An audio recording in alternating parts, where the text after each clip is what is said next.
अस्सलाम वालेकुम dear students, कैसे हैं आप सब। उम्मीद करता हूं कि आप सब लोग खैरियत से होंगे। लास्ट लेक्चर में हमने 10th मैथमेटिक्स का कोर्स कंटेंट डिस्कस किया था। आज हमने इस कोर्स का आगाज करना है। सबसे पहले चैप्टर नंबर 1 है कॉम्प्लेक्स नंबर्स के बारे में। कॉम्प्लेक्स नंबर्स हमारे पास वो सारे नंबर्स होते हैं जिनमें आयोटा आ रहा होता है। कॉम्प्लेक्स नंबर्स की जनरल फॉर्म होती है x plus iota y, where iota is equal to under root of -1। क्योंकि नेगेटिव नंबर्स का स्क्वायर रूट रियल नंबर में एग्जिस्ट नहीं करता, इसलिए हम इनको कॉम्प्लेक्स या इमेजिनरी नंबर्स कहते हैं। उसके बाद नेक्स्ट है rectangular form of a complex number. आप लोगों ने पिछली क्लास में रेक्टेंगुलर कोऑर्डिनेट्स पढ़े हैं, एक्स और वाई। इनको रेक्टेंगुलर कोऑर्डिनेट्स कहा जाता है और ये जो रेफरेंस एक्सिस होता है उसको रेक्टेंगुलर कोऑर्डिनेट सिस्टम कहते हैं। तो rectangular form of complex number होती है z is equal to x plus iota y. उसके बाद अगली चीज equality of two complex number. Let's suppose हमारे पास दो कॉम्प्लेक्स नंबर है, z1 is equal to a plus iota b और सेकंड है z2 is equal to c plus iota d। अगर दोनों कॉम्प्लेक्स नंबर्स इक्वल होंगे तो इनके रियल पार्ट्स भी इक्वल होंगे और इमेजिनरी पार्ट्स भी इक्वल होंगे।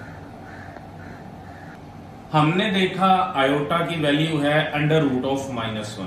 अब हमने देखना है हम आयोटा की डिफरेंट पावर्स को एवेल्युएट कैसे कर सकते हैं। लेट्स सपोज हमारे पास सबसे पहले है आयोटा स्क्वायर, तो ये आ जाएगा अंडर रूट ऑफ -1, इसका स्क्वायर, स्क्वायर स्क्वायर रूट से कैंसिल हो जाएगा, बाकी बच जाएगा iota square is equal to -1। तो ये आ गई आयोटा स्क्वायर की वैल्यू। उसके बाद नेक्स्ट है आयोटा क्यूब। आयोटा क्यूब को हम लिख सकते हैं आयोटा 2 प्लस 1। 3 को लिखा जा सकता है 2 प्लस 1।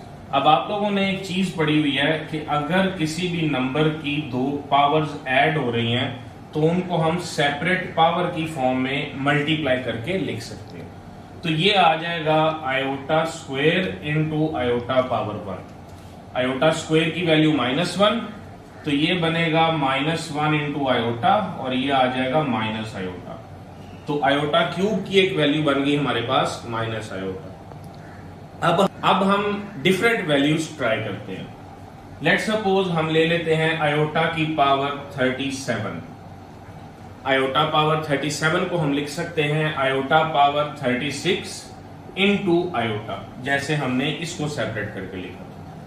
36 का मतलब है आयोटा स्क्वायर, ऊपर पावर आ जाएगी 18। ये कैसे आया है हमें पता है, अगर a की पावर m इंटू n हो तो उसे लिखा जा सकता है a power m into a power n, ये लिखा जा सकता है। तो 36 का मतलब होता है 2 मल्टीप्लाई 18, तो हम इसे इस तरह लिख सकते हैं। आयोटा स्क्वायर की वैल्यू होती है -1, ये आ जाएगा -1 होल पावर 18 इंटू आयोटा। अब -1 के ऊपर इवन नंबर है, जब भी नेगेटिव के ऊपर इवन नंबर होता है तो माइनस साइन खत्म हो जाता है, तो इधर आ जाएगा 1 इंटू आयोटा और ये आ जाएगा आयोटा। तो आयोटा 37 की वैल्यू क्या बन गई, आयोटा। इस तरह हम आयोटा की कोई भी पावर एवेल्युएट कर सकते हैं। ये था कॉम्प्लेक्स नंबर्स का इंट्रोडक्शन और कुछ बेसिक बातें। इंशाल्लाह अगले लेक्चर में हम एक्सरसाइज 1.1 का आगाज करेंगे। तब तक के लिए अपना बहुत ख्याल रखें। खुदा हाफिज।